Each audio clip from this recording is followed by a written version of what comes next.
সুপ্রিয় দর্শক, আপনারা দেখছেন কৃষি ও কথা ৪৪৫ ইউটিউব চ্যানেল। আজ দেখাবো যে করমচা গাছের ভিতরে কিভাবে আমি সাথী ফসল কী কী আমার রয়েছে সেইটি আজকে তুলে ধরব। প্রথম যে ফলটি দেখতে পাচ্ছেন, এই গাছটি হচ্ছে ইন্ডিয়ান সিডনি মৌসুম্বি।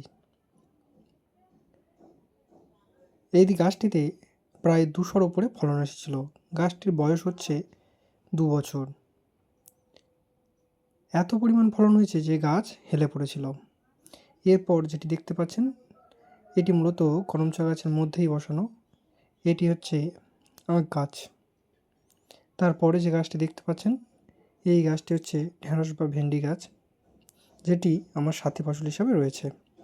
আরেকটি গাছ হচ্ছে ধারে ধারে আমার অনেকগুলি মানকচু গাছ বসানো রয়েছে। আর এইটি দেখতে পাচ্ছেন, এটি হচ্ছে গাঁঠি কচুর গাছ বা মুখী কচুর গাছ বলা হয় আমাদের এদিকে।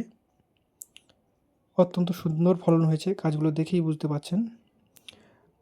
তারও পাশে একটি গাছ বসানো রয়েছে, সেটি হচ্ছে বারোমাসি কাটিমন আম। এই আম গাছটি আর একটু বড় করতে চাইছি, যতবার কেটে দিই না কেন তবু আম হচ্ছে।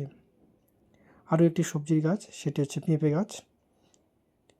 এটি একটি কালো জামের গাছ, কিন্তু এই গাছটি এবছরই বসানো হয়েছে, বর্ষার একটু আগে, তবু ফলন এসে গেছে, কেন জানি না। আরেকটি গাছ আছে, সেটি হচ্ছে লঙ্কা গাছ। এই গাছটি সেই চৈত্র বৈশাখ মাস থেকে বসানো রয়েছে, এখনও পর্যন্ত ফল হয়ে যাচ্ছে। এটি অ্যাসাম্বলি বাতাবি, এখনও ফলন আসেনি, গাছটির বয়স ১.৫ বছর। এটি হচ্ছে থাই কালাপাতি সবেদা, এটি এখনও ফলন আসেনি। এটি হচ্ছে হাইব্রিড আঁশফলের গাছ, এটিতে এখনও ফলন আসেনি।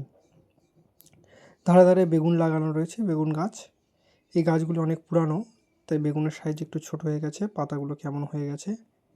এটি দেখতে পাচ্ছেন থাইবেল, এটিতে ফুল এসেছিল, ফল দাঁড়ায়নি। গাছটির বয়স ১ বছর প্লাস। আরও কয়েকটি গাছ আছে, সেই গাছগুলি আবার। এটি হচ্ছে রেড মিসাইল জামরুল।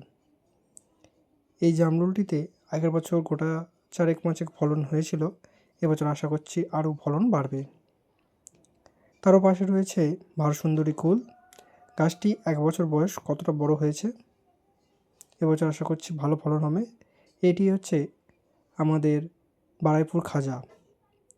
বারুইপুর খাজা ফলন এতটা পরিমাণে এসেছে, দেখুন কত ফুল ফল চারিদিকে ধরে রয়েছে। বর্ষাকালে এটি সবথেকে বেশি ফলন হয়, ১২ মাসই হয়, বর্ষাতে বেশি ফলন হয়। এছাড়া রয়েছে বাগানের মধ্যে ওল গাছ বসানো আছে, পুরো একদম দেখুন পুরো গাছের গোড়াতে বসানো রয়েছে, করমচা গাছের মধ্যেই। এটি বর্ষাকালে এই ওল প্রায় ২০-২৫টার উপরে বসানো রয়েছে।